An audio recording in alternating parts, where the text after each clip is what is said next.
역대하 17장 1절로 9절까지의 말씀, 하나님 말씀 낭독할 때에 주의 음성을 들으시기 바랍니다. 아사의 아들 여호사밧이 대신하여 왕이 되어 스스로 강하게 하여 이스라엘을 방어하되 유다 모든 견고한 성읍에 군대를 주둔시키고 또 유다 땅과 그의 아버지 아사가 정복한 에브라임 성읍들의 영문을 두었더라. 여호와께서 여호사밧과 함께 하셨으니 이는 그가 그의 조상 다윗의 처음 길로 행하여 바알들에게 구하지 아니하고 오직 그의 아버지 하나님께 구하며 그의 계명을 행하고 이스라엘의 행위를 따르지 아니하였습니다. 그러므로 여호와께서 나라를 그의 손에서 견고하게 하시매 유다 무리가 여호사밧에게 예물을 드렸으므로 그가 부귀와 영광을 크게 떨쳤더라. 그가 전심으로 여호와의 길을 걷어 산당과 아세라 목상들도 유다에서 제거하였더라. 그가 왕위에 있은 지 3년에 그의 방백들 베나일과 오바댜와 스가랴와 느다넬과 미가야를 보내어 유다 여러 성읍에서 가서 가르치게 하고 또 그들과 함께 레위 사람 스마야와 느다냐와 스바랴와 아사헬과 스미라못과 여호나단과 아도니야와 도비야와 도바도니야 등 레위 사람들을 보내고 또 저희와 함께 제사장 엘리사마와 여호람을 보내었더니 그들이 여호와의 율법책을 가지고 유다에서 가르치되 그 모든 유다 성읍들로 두루 다니며 백성들을 가르쳤더라. 아멘. 할렐루야. 할렐루야. 한 주간 승리하셨습니까? 반갑습니다. 언제나 주님께서 우리에게 함께 하심을 믿으시고 또 지켜주심을 확신하시고 오늘도 예배하는 이 시간 하나님께서 우리 각 심령 한 사람 한 사람을 붙들어 주셔서 말씀으로 세워주실 줄로 믿습니다. 그런 은혜가 우리 성도들에게 있기를 축복합니다. 좀 시원해졌지요? 31도입니다. 그런데도요, 그동안 얼마나 더웠든지 이전에 30도가 넘으면 더운 거거든요. 근데 이제는 그동안 하도 더워가지고 30도만 돼도 이제 좀 시원해 살겠어 라는 말이 나오는 것 같습니다. 여러분 한 여름 동안 건강을 잘 지켜주셔서 감사하고요. 또 우리 사랑하는 권사님들 이렇게 한 분 한 분 또 우리 성도들 얼굴을 보니까 제 마음이 좋을까요? 여러분들 안 좋나 보네. 좋아요, 권사님? 네, 나 권사님 기다렸어요. 우리 성도들 만날 날이 얼마나 기다려지는지 우리 하나님은 여러분들 더 기다렸을 거예요. 오늘 우리 주님 말씀하실 때에 그 주님을 만나는 기쁨이 있기를 축복합니다. 할렐루야. 오늘의 말씀의 제목은 하나님께서 나라를 견고하게 하십니다 라는 제목으로 말씀을 드리려고 합니다. 하나님께서 나라를 견고하게 하십니다. 뿐만 아니라 이 나라 안에 거하는 성도들도 견고하게 하시는 거죠. 그래서 하나님을 예배하며 믿음 가운데 우리는 견고하게 흔들리지 않고 끝까지 주님만을 바라며 나아갈 수 있는 그런 믿음이 오늘 우리에게 요구됩니다. 오늘은 우리나라가 35년 일제 강점기에서 해방을 이룬 광복 76주년을 맞는 광복절입니다. 1945년 우리나라는 드디어 일본으로부터 광복을 하게 되지요. 그리고 3년 후인 1948년 대한민국의 정부 수립을 경축하는 날로 오늘 광복절을 기념하고 있습니다. 35년이라고 하는 시간 동안 우리나라는 일제 압제에 온갖 고통을 당하였습니다. 아마 여기 계신 몇몇 분들은 아마 그런 일제 침략을 직접 경험하신 분들도 있으리라 생각이 드는데요. 우리나라는 대륙 사이에서 차려놓은 밥상과 같아서 때로는 중국이, 때로는 러시아, 그리고 몽골, 일본이 늘 찾아와서 빼앗고 짓밟힌 역사를 가지고 있습니다. 35년 일제 강점기 동안에는 모든 것을 빼앗겼지요. 글도 빼앗기고 말도 빼앗기고 이름도 문화재도 지하 자원도 그리고 우리의 땅과 몸과 마음과 정신과 영혼까지 다 짓밟았습니다. 일제에 징병된 젊은이들만 해도 60만 명이 넘는다라고 합니다. 수많은 젊은이들이 목숨을 걸고 전쟁터에 나가 총알바지가 되어야 됐고요. 극심한 노역 속에 고통당하고 그렇게 목숨을 잃어야만 했던 수많은 아픔의 역사를 가지고 있습니다. 뿐만 아니라 우리 귀한 딸들은 정신대에 끌려가서 정조를 짓밟혔습니다. 과거의 역사를 보면, 그리고 그 일들을 생각해 보면 가슴이 아파오지요. 하지만 여전히 어떤 사과나 보상이 없습니다. 그들은 묵묵히 자신들의 일이 정당하다라고 이야기하고 있지요.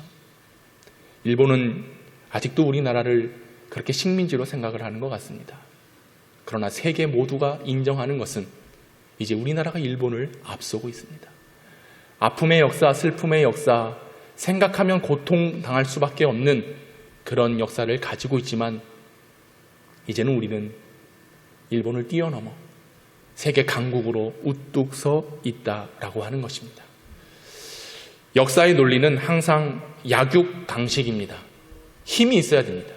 힘이 없으면 늘 짓밟힐 수밖에 없고, 힘이 없으면 꼼짝하지 못하게 되는 것이죠. 그래서 힘이 없던 우리 민족은 늘 강대국들에 의하여서 잡히게 되고 먹히고 마는 신세를 당하였습니다. 하지만 이제는 우리는 해방을 맞이했고 광복을 찾았습니다. 빛이 없었던, 아무런 소망이 없었던 민족에 빛이 스며들게 되고 우리는 광복을 맞이해서 빛을 되찾아 주권을 회복했다라고 하는 사실입니다. 오늘 이 모든 것들이 하나님의 역사임을 믿습니다. 비록 아픔과 고통과 다시금 떠올리고 싶지 않은 그런 생각들을 가지고 있지만 그런 시련을 이겨내고 우리는 결국 죄송합니다. 빛을 찾아서 광복을 얻는 큰 기쁨을 누리고 있습니다. 하지만 오늘날 이 시간까지 있기에 수많은 고통의 시간들이 우리에게는 있었습니다. 광복의 시간이 있었지만 6.25 전쟁이 발발했고 또 민주화 과정에서 많은 희생을 치르기도 했습니다. 산업화를 이뤄가는 과정 속에서도 많은 구슬땀을 흘려야 됐고 수고를 겪어야 됐습니다. 그럼에도 불구하고 우리나라는 꾸준히 성장하고 발전을 거듭했습니다. 우리나라처럼 짧은 기간 경제 성장과 정치 발전을 이룬 나라는 아마 전 세계 중에 없을 것입니다. 우리나라가 유일할 것입니다. 우리 민족은 참 부지런하고 적극적이고 의식이 깨어 있는 민족이었습니다. 전쟁으로 가족과 재산을 잃고 폐허가 되어 길거리에 신을 신발도 조차 입을 옷조차도 없이 길거리를 방황하며 다녀야 했던 우리 민족이 이렇게 부강한 나라가 되었습니다. 이것이 인간의 힘, 물론 우리가 연합하고 힘으로써 이 나라를 세웠다라고 말할 수 있겠지만 저절로 이루어진 것이 아닌 것입니다. 역사의 주인 되시는 하나님, 전능하신 하나님께서 이 민족을 일으켜 세워주셨습니다. 믿음의 눈으로 보면 모든 것이 다 하나님께서 하신 거예요. 믿음의 관점으로 보면 하나님께서 이 민족에 은혜를 입혀 주신 것입니다. 우리는 수많은 그리고 너무나도 넘쳐나는 복을 받았습니다. 하나님께서 우리나라를 사랑하셔서 빼앗긴 주권을 다시 찾을 수 있는 광복을 주시고 그 광복의 은혜로 살아가고 있는 것입니다. 일본에게 빼앗긴 우리 민족 자유와 평화를 갈구하며 많은 백성들이 일어나 독립 만세를 외쳤습니다. 일반은 총칼로 우리를 위협하고 우리를 진압하려고 했지만 우리는 끝까지 평화적으로 독립을 호소했고 그때 수많은 애국자들을 통하여서 우리 민족은 광복을 얻게 되었다는 것이죠. 유관순, 안창호, 안중근, 윤봉길 수많은 사람들의 눈물, 희생, 죽음이 오늘 이 민족의 명맥을 이어가는 역사인 것입니다. 뿐만 아니라 독립운동들, 특별히 독립운동가 33인 중에 목사가 11명, 전도사 3명, 장로가 1명, 평신도인이 1명, 절반이 넘는 그리스도인들이 독립을 위해, 광복을 위해 힘썼다라고 하는 것이죠. 그 힘이 무엇이겠습니까? 민족을 위해, 나라를 위해 기도한 것입니다. 반드시 하나님께서 역사하신다라고 하는 그 믿음과 신앙이 광복을 이루는 토대가 되었고 오늘날 우리가 이렇게 부강한 나라, 잘 사는 나라, 아무런 걱정 없이 살 수 있는 그런 기반이 바로 믿음에서부터 시작됐다라고 하는 것을 우리는 기억해야 되는 것입니다. 우리 민족은 정말로 미개한 민족이었죠. 선교사님들이 조선 땅에 처음 들어왔을 때 이 조선 땅에 대한 보고는 무엇이었는가? 이 민족은 술과 담배 그리고 도박으로 찌들어진 아무런 낙이 없는 삶으로 살아가는 민족이 바로 조선입니다 라고 기록하고 있습니다. 우리 민족은 사랑방 문화가 있다고 했습니다. 그래서 농번기를 제외하고는 모두 모여서 도박하는 거예요. 술 먹는 거예요. 담배 피는 거예요. 이것만 할 줄 아는 민족이었다라고 하는 것이죠. 미개하고 보잘것없는 민족에 복음이 들어왔어요. 선교사들을 통하여 복음의 씨앗이 심겨지게 된 것입니다. 그 결과 사람들의 눈으로 봤을 땐 미개했던 민족이 지금은 어떻습니까? 그 모든 것을 탈피하고 복음으로 믿음으로 세워진 이 땅의 교회가 세워진 민족이 되었다라고 하는 사실입니다. 이게 바로 복음의 능력입니다. 예수의 이름의 능력입니다. 복음이 들어오고 예수의 이름으로 사람들을 일으키고 살리기 시작하니 기독교의 이름으로 학교가 세워지는 겁니다. 교회가 세워지고 병원이 세워지고 잠자던 조선인들의 의식이 신앙으로 일으켜졌다라고 하는 것이죠. 뿐만 아니라 잠들어 있던 여성들의 의식이 깨어나게 되고 신앙의 힘이 삶의 개혁을 이루는 시작점이 되었다라고 하는 사실입니다. 그리고 하나님을 믿는 이 신앙의 힘이 점점 모든 민족을 깨우는 역사의 시작도 된 것입니다. 이 모든 힘이 어디서부터 나왔겠습니까? 나라를 위해 기도하고 하나님께 간구했던 순국선열들의 그런 정신, 그리고 복음을 받아들이고 복음 안에서 하나님의 뜻을 이뤄가기로 힘썼던 우리들의 믿음의 선조들의 역사가 바로 오늘날 우리가 살아가고 있는 이 대한민국을 만들게 되었다라고 하는 것이죠. 우리나라는 얼마 전까지만 해도 개도국이었습니다. 경제 발전이 뒤처져 있는 나라였어요. 그런데 올해 우리나라가 선진국으로 격상하였습니다. 땅덩이를 보십시오. 인구를 보십시오. 세계와 견줄 수 없이 너무나 작고 보잘것없는 민족이에요. 그런데 우리나라가 선진국입니다. 선진 문화를 이루고 있고 그 누구보다 앞서서 세계를 주름잡고 있는 국가가 바로 우리 대한민국이라고 하는 것입니다. 이 원인, 이 결과를 우리가 어떻게 해석할 수 있겠습니까? 신앙의 힘을 기초로 믿음을 다하여 하나님을 섬긴 결과입니다. 하나님을 섬긴 결과, 예수 그리스도를 믿는 결과가 바로 오늘 이와 같은 시대를 맞이하게 되었다라고 하는 것입니다. 뿐만 아니라 수많은 교회들이 이 땅에 세워졌습니다. 수많은 목회자들이 나오고 있습니다.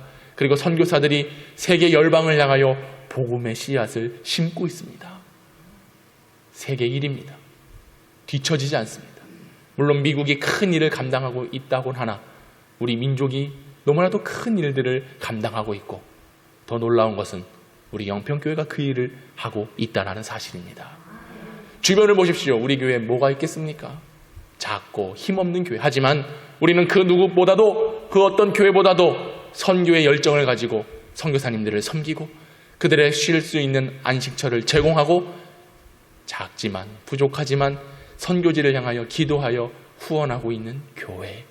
그 교회가 바로 우리 영평교회라고 하는 사실입니다. 어떻게 이런 일들이 가능하겠습니까? 오늘 우리가 믿음으로써 하나님의 은혜와 긍휼을 받았기 때문에 그런 것입니다. 이 땅에 복음의 빛이 들어오고 광복의 빛이 이루어졌기 때문에 오늘 우리는 이 모든 은혜를 덧입어 교회를 세웠고 이 교회에서 하나님의 뜻을 이루고자 복음 전파의 사명을 감당하고 있는 것입니다. 이제 우리는 더 견실하고 더 굳건하게 주의 일들을 감당해야 되는 겁니다. 특별히 우리 한국, 이 땅 대한민국이 세계에 뒤처지지 아니하는 광복을 주신 하나님의 뜻을 이루어가기 위하여 더 견고한 민족으로 세워가야 하는 것입니다. 그 일들을 주도적으로 누가 할 수 있겠습니까? 저는 믿는 자들이 앞장서서 대한독립 만세를 외치고 복음의 길을 들고 나아갔던 것처럼 이제는 이 땅에 세워진 한국교회가, 그중에 우리 영평교회가 그중에 우리 믿는 성도들이 일어나 복음의 빛을 발하고 다시 한번 어둠에 거하고 있는 이 땅에 소망을 증거하는 그런 모습이 우리 가운데 있기를 간절히 소망합니다. 하나님께서 그 일을 원하시는 거예요. 70년 전에 있었던 그 광복의 역사가 그때 하루 만의 역사가 아니라 이제 오늘 우리가 계속해서 견고하게 세워 나아가야 될 사명이라는 것을 기억하십시오. 그러면 우리가 앞으로 더 어떻게 해야 견고한 민족을 세워가고 견실한 신앙을 가지고 주님의 몸된 교회를 세워갈 수 있을 것인가?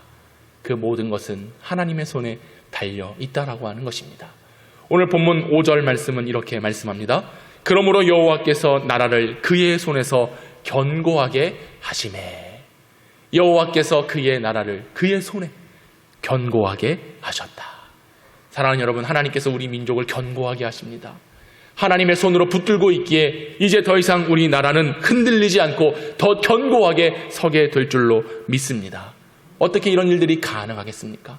5절 말씀에 그러므로 라고 했습니다. 그러므로. 어떻게 해야 나라가 견고하게 되는지 그러므로 라고 하나님께서 말씀해 주고 계신데 어떻게 해야 되는가? 이 그러므로에 대한 말씀을 살펴보도록 하겠습니다. 오늘 본문은 유다왕 여호사밧의 이야기가 기록되어 있습니다. 역대기 기자는 여호사밧을 아주 훌륭한 왕으로 묘사를 합니다. 정말 오늘 우리가 눈으로 이렇게 쓱 본문을 읽었지만 눈으로 보면서 곳곳에 도전이 되고 힘이 되고 눈에 들어오는 여러 단어들을 발견하실 수 있을 겁니다.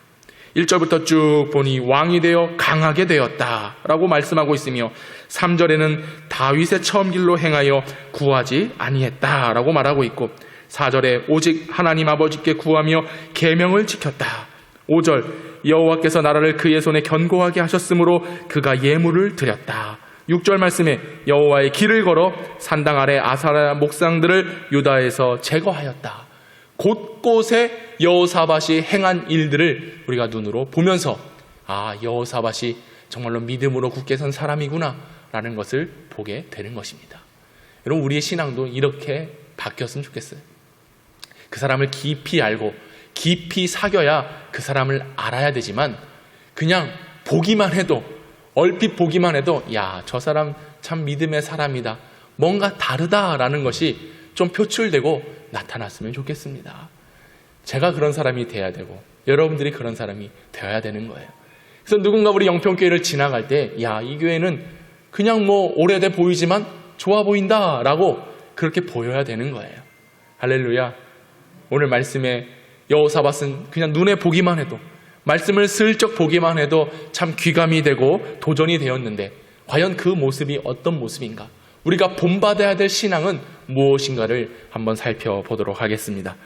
1절에 보니 이렇게 말씀합니다. 아사의 아들 여호사밧이 대신하여 왕이 되어 스스로 강하게 하여 이스라엘을 방어하였다.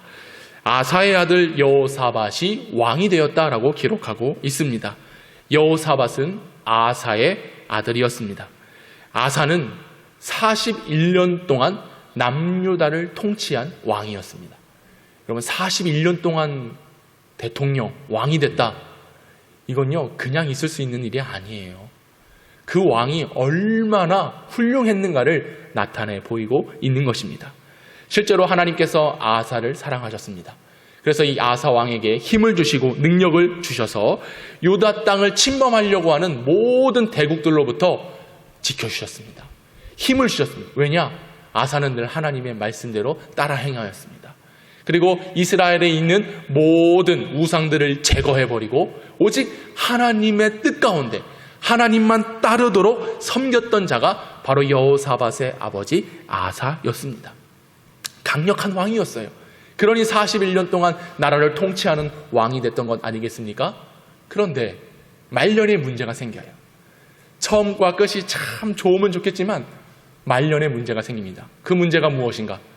하나님을 의지하고 하나님의 말씀대로 따라 살아야 했던 왕이었지만 그가 눈을 들어서 큰 강대국들, 아람 왕들을 바라보게 됩니다. 아람의 큰 대국들이 눈에 보이기 시작하는 거예요. 젊었을 때, 힘 있을 때 하나님 나를 도와주시고 또 내게 믿음을 주셨기에 내가 감당하겠습니다 라고 하는 그런 열정과 패기는 사라져버리고 그의 말년에 사람을 의지하고 강대국을 의지하고 그리고 결국엔 하나님을 찾지 않는, 하나님께 구하지 않는 불신앙으로 전락해버린 모습을 보여주고 있습니다. 그래서 선지자 하나니가 와서 왕이시여, 그러면 안 됩니다. 왕은 하나님의 말씀을 따라야 됩니다 라고 그렇게 책망하여 말하였지만 그 예언자를 옥에 가두어버려요. 뿐만 아니라 이 아사 왕의 말년에 발에 병이 생깁니다. 그래서 하나님께 구하면 하나님 치료해 주시고, 근데 하나님께 구하지 아니하고 결국 의사들만 쫓아다녀요. 의원들만 쫓아다니고 의원들 말만 듣다가 그렇게 죽어버린 처참한 결말을 맞이하게 됩니다. 처음은 참 좋았어요. 그런데 말년이 좋지 않게 된 것이죠.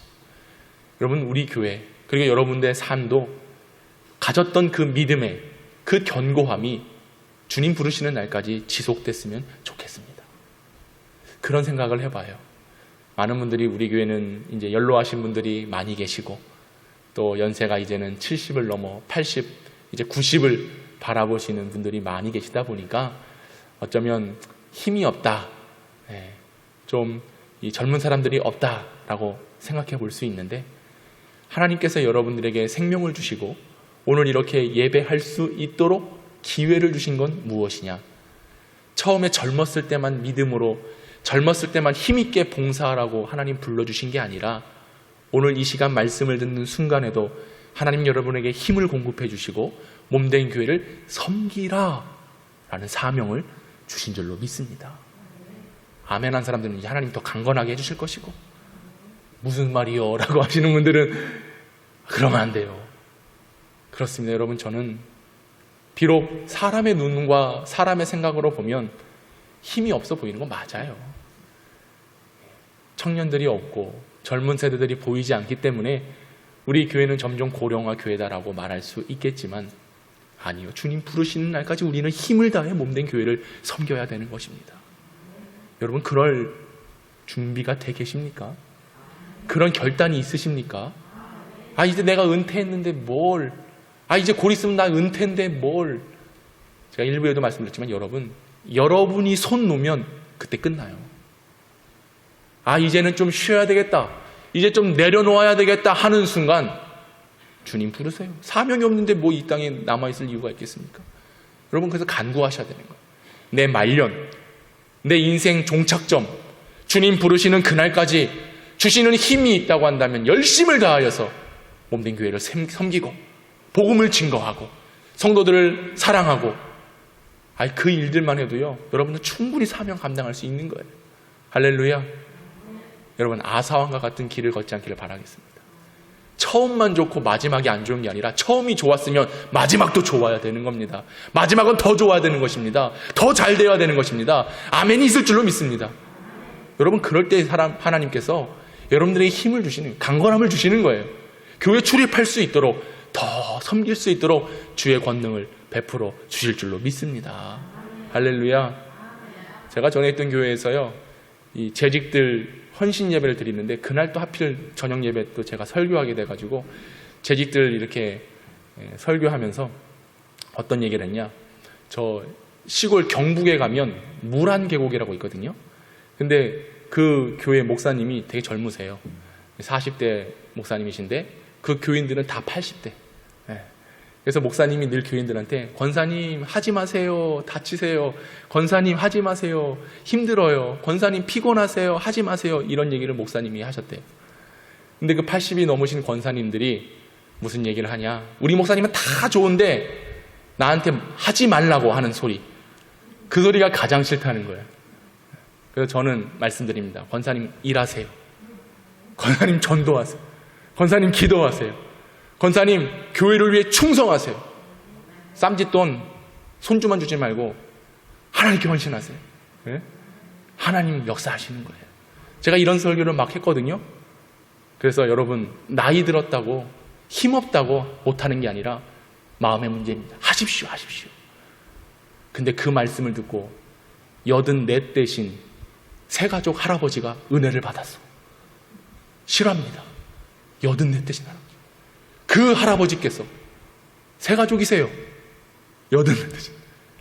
고등부 교사를 지원한 줄로 믿으시기 바랍니다. 순간 놀랐어요. 이게 아닌데. 이게 아닌데. 80 넘으신 할아버지가 나 그러면 교회 학교 아이들 가르치겠습니다. 지원하셨다니까요. 실제로 물론 세워드리지 못했지요. 네, 세워드리지 못했어요. 근데 저는 거기서 큰 은혜를 받았습니다. 여러분, 나이가 중요한 게 아니라요, 상황이 중요한 게 아니라요, 오늘 지금 내가 하나님 앞에 어떻게 서 있느냐가 중요한 거예요. 처음 여러분들 제가 만난 지 이제 2년, 3년밖에 안 됐기 때문에 제가 여러분 잘 모르지만 아마 20년 전에 아마 여러분들 날아다니셨을걸요? 그죠? 그 누구보다 교회를 한다 그러면 가장 먼저 와서 앞장서서, 찬송하자 그러면 가장 목에 핏대 세우면서 찬양했을 것이고, 전도하자 그러면 가장 나가서 예수 천국 불신지옥을 외쳤을 것이고, 할렐루야. 훤히 보여요. 그랬을 것이다. 네. 그 모습이 멈춰주면 안 되는 거예요. 지금까지 지속되어야 되는 것입니다. 하나님의 역사는 멈춤이 없어요. 하나님의 일은 할 때 하고 멈출 때 멈추는 것이 아닙니다.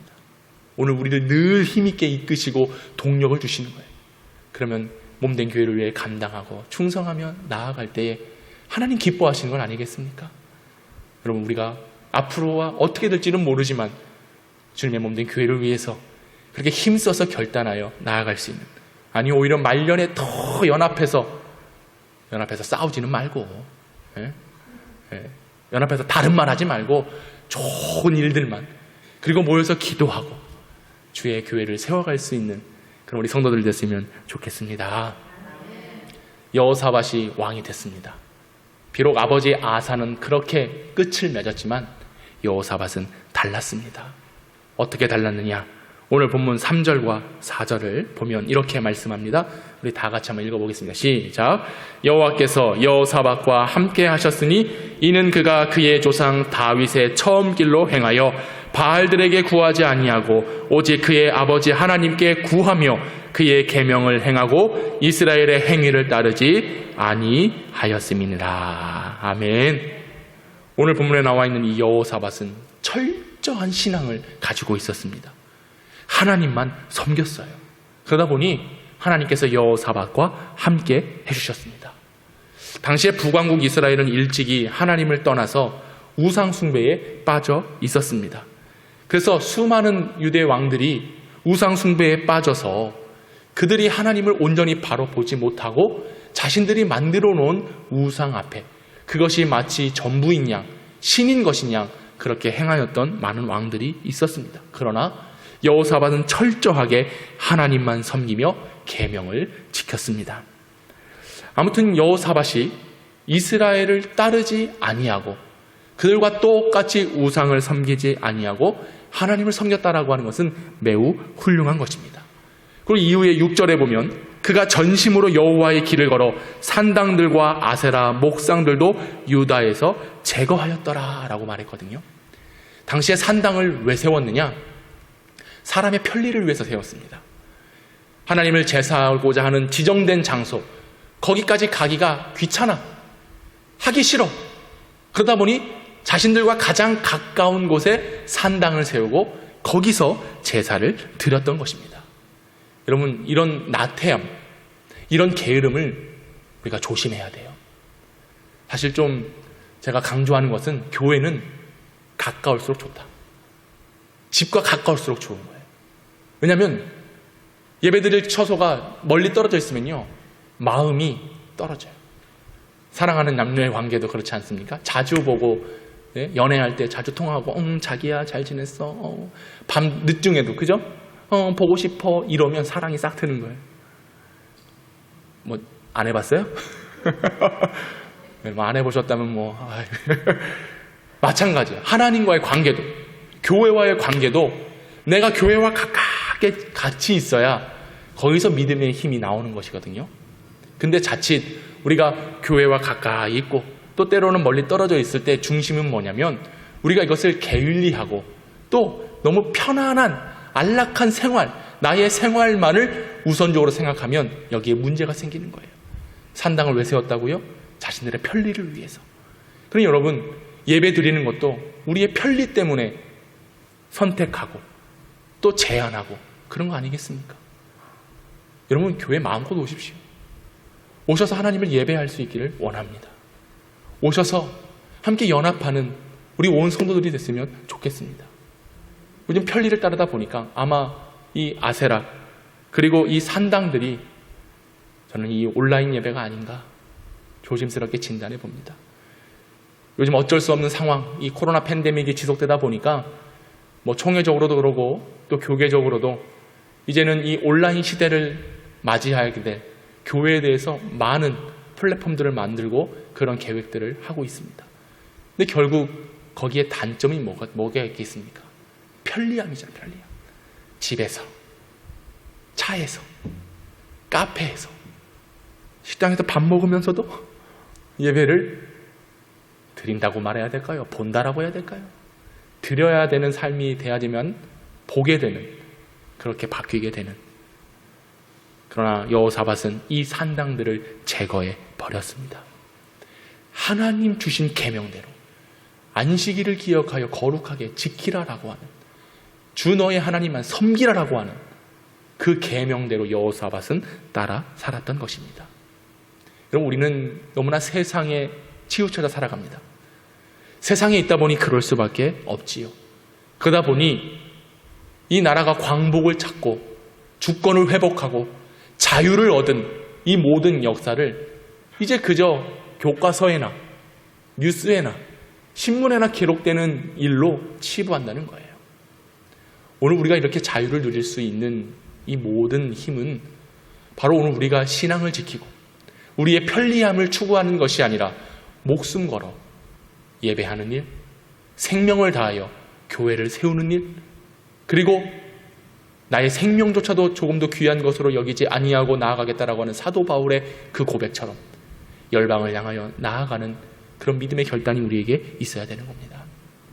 비록 어려운 시대를 살아가는 겁니다. 하지만 우리는 이때 여호사밧과 같이 제거해야 될 상달들을 다 제거해버리고 하나님보다 앞서 있는 것, 하나님보다 우선되는 것들을 중요하게 여기지 않고 오직 하나님만 바라보는 계명 중심, 말씀 중심, 하나님 선포해 주시는 그 말씀을 가지고 살아가는 성도들이 되어야 된다라고 하는 것입니다.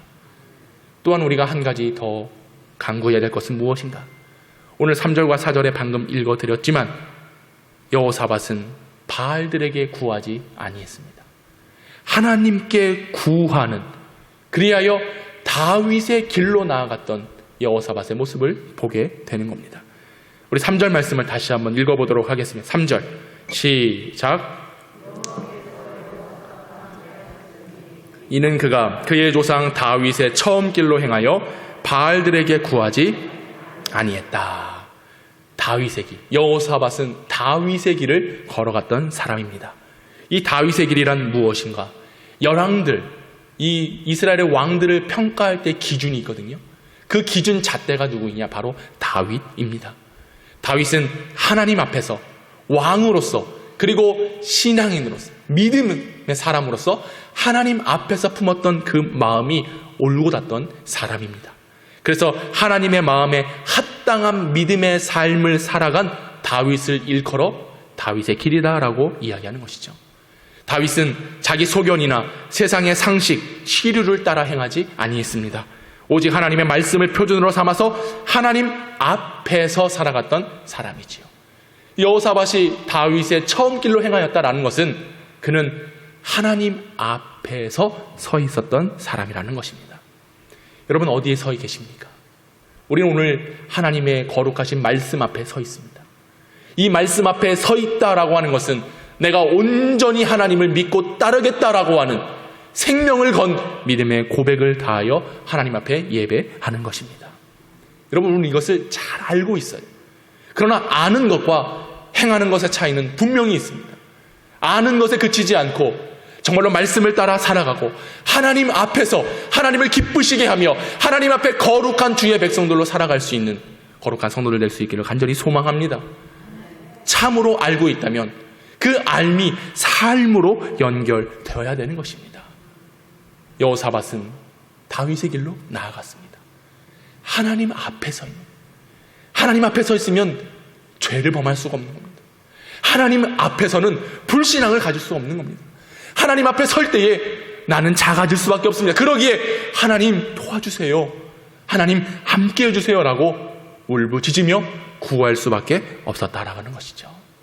오늘 본문을 잘 보십시오.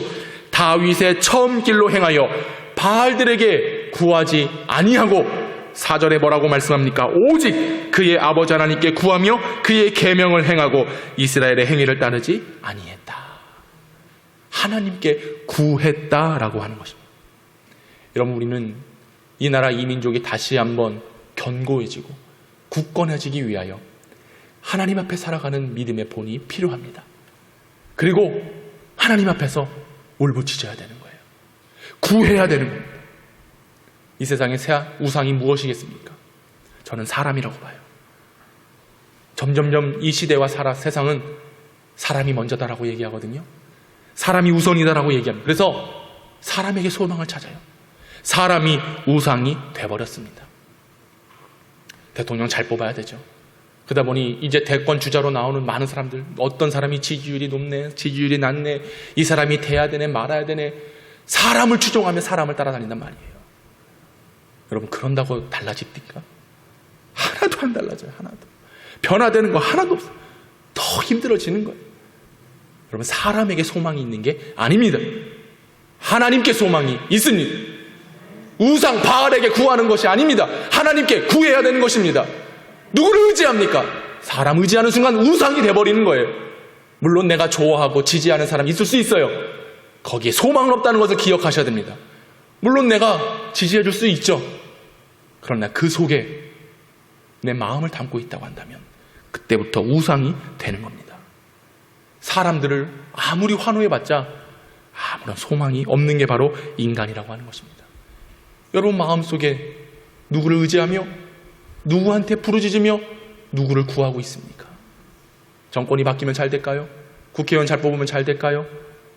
거기엔 소망이 하나도 없습니다. 거기에 목매지 마세요. 길거리에 나가서 아무리 외친들 그 외침이 무엇이겠습니까? 하나님 앞에 나와서 외치란 말이에요. 하나님 앞에 나와서 간구하란 말이에요. 모여야 될 때 모이지 않고 기도해야 될 때 기도하진 않으면서 딴 데 나가서는 잘만 하고 다니죠. 그게 무슨 믿음이냔 말이에요. 그게 사람에 대해 붙잡힌 우상이죠. 세상에 목매인 우상이죠. 그 우상에서 벗어버려야 됩니다. 여호사밧은 그것을 철저하게 배척했습니다. 제거해버렸습니다. 하나도 우상이 이스라엘 땅에 머물지 않게 했습니다. 오늘 이 세상이 왜 이렇게 갈라집니까? 나뉘어집니까? 각자 다른 사람과 다른 모습을 가지고 살아갑니까? 그 이유는 각자가 가지고 있는 그 우상, 이것들을 제거해버리지 않았기 때문에 그렇습니다. 물질을 추구하고 목적이 육신의 안락함에 있는 것입니다. 아버지의 품을 떠나 살아가는 탕자와 다를 게 없는 것이죠. 사랑하는 여러분, 우리는 하나님 앞에서 구해야 됩니다. 하나님께 기도해야 됩니다. 주여, 이 나라를 굳건케 하여 주옵소서. 이 민족을 살려 주시옵소서. 자유, 평화, 민주주의를 이루어갈 수 있도록 주께서 함께하여 주시옵소서라고 누구한테 기도해요? 누구한테 간구해요? 대통령이요? 국회의원이요? 여러분이 지지하고 있는 사람이요? 아니란 말입니다. 하나님이라고 사실을 기억하시기 바랍니다. 수많은 사람들이 내가, 내 목소리가 옳다, 내 생각이 맞다라고, 여러분 유튜브도 그만 보세요. 여러분을 아주 옥매는 거예요. 옥매는. 병들게 무엇이 진리인지 바로 알지 못하면서 하나님 앞에 그 시간에 말씀 듣고 그 시간에 기도하란 말이에요. 왜 거기에 마음을 다 빼앗겨가지고 그것이 진실인 것만이에요. 세상은 우리를 그렇게 만들어가는 거예요. 세상은 그렇게 우리를 바꿔가려고 하는 거예요. 그게 마귀의 계략이라는 것을 왜 모르십니까? 목사들도 온전한 사람 따라가야 되는 거예요. 기도하는 자를 따라가야 되는 거예요. 돈에 치우쳐가지고 밑에 계좌번호 적고 있는 그런 목사들 추종하지 마십시오. 뭐 하려는 겁니까? 그러면서 하나님 이름 파는 장사꾼밖에 안 되는 거예요. 사랑하는 여러분, 우리는 하나님 앞에 서 있는 자들이에요. 하나님 앞에 서서 하나님 앞에서 구하는 자들입니다. 비록 세상에 살아가지만 세상을 보인지라도 보이는 세상을 향하여 거부하고 하나님의 나라를 갈망하는 자들이 바로 우리 그리스도인들이라고 하는 사실입니다. 여러분 안에 있는 우상을 삼고 있는 산당을 제거해 버리시기를 바랍니다. 여러분, 오늘 구하다, 이것은 다라시라고 하는 히브리 단어를 썼습니다. 보통 구약 성경에서 기도하다, 간구하다라고 할 때는 카라, 테필라라는 단어를 쓰거든요. 근데 오늘 본문에는 다라시, 이 뜻은 무엇이냐? 하나님 앞으로 나아간다, 하나님을 찾는다, 그리고 노력한다라는 뜻을 가지고 있습니다. 기도는 무엇인가? 하나님께 간구하는 것은 무엇인가? 주님 앞으로 나아가는 거예요. 주님을 찾는 거예요. 하나님 말씀하십니다. 나를 간절히 찾는 자가 나를 만날 것이니라. 주님 찾아야 될 때예요. 사람 찾는 게 아닙니다. 물질 찾는 게 아닙니다. 하나님을 찾아야 될 때입니다. 그리고 하나님을 찾아서 주시는 말씀의 능력과 권위를 받아서 그 말씀대로 살아가기로 노력하는 이 다라시가 오늘 우리에게 필요하다는 것을 여러분 기억하십시오. 그때에 그런 성도들로 교회가 세워지고 그런 믿음의 사람들로 하여금 세상에 나아가 복음을 증거하게 될 때에 다시 한번 밝은 빛이, 억압과 자유가 없었던 이 민족에 광복이 있었던 것처럼 다시 한번 그 믿음의 열정들을 일으키셔서 하나님 이 땅 대한민국을 더 부강한 나라, 더 잘 살게 되는 나라, 아니요, 더 나아가 복음의 확장을 이루는 그런 나라로, 그런 민족으로 세워주실 줄로 믿습니다. 5절 말씀, 그러므로 여호와께서 나라를 그의 손에서 견고하게 하심이 유다 무리가 여호사밧에게 예물을 드렸으므로 그가 부귀와 영광을 크게 떨쳤더라. 할렐루야. 부귀와 영광이 이 민족에게 있음을 믿으시기 바랍니다. 하나님을 믿고 하나님을 예배하고 하나님의 말씀대로 살아가기로 결단한 성도들이 있는 한 부귀와 영광은 보장되어 있는 하나님의 복입니다. 이 복을 받아 누리는 이 땅 대한민국이 되기를 소망합니다. 우리 영평교회가 되기를 원합니다. 오늘도 예배하여 말씀을 듣는 거룩한 성도들, 바로 여러분들이 그 주인공 될 수 있기를 축복합니다. 여호사밧의 길은 다윗의 길을 따르는 자들이었습니다. 오늘 우리가 따라야 될 길입니다. 여러분, 우리 안에 있는 모든 우상들을 제거해버리시고 오직 하나님 앞에 무릎 꿇고 하나님께만 구할 수 있는, 하나님 앞에서 살아가는 거룩한 성도들 될 수 있기를 축복합니다. 그때에 우리 교회를, 우리 민족을, 그리고 여러분과 여러분의 가정을 더 견고하게 하실 줄로 믿습니다. 이런 은혜가 있기를 주님의 이름으로 축원합니다.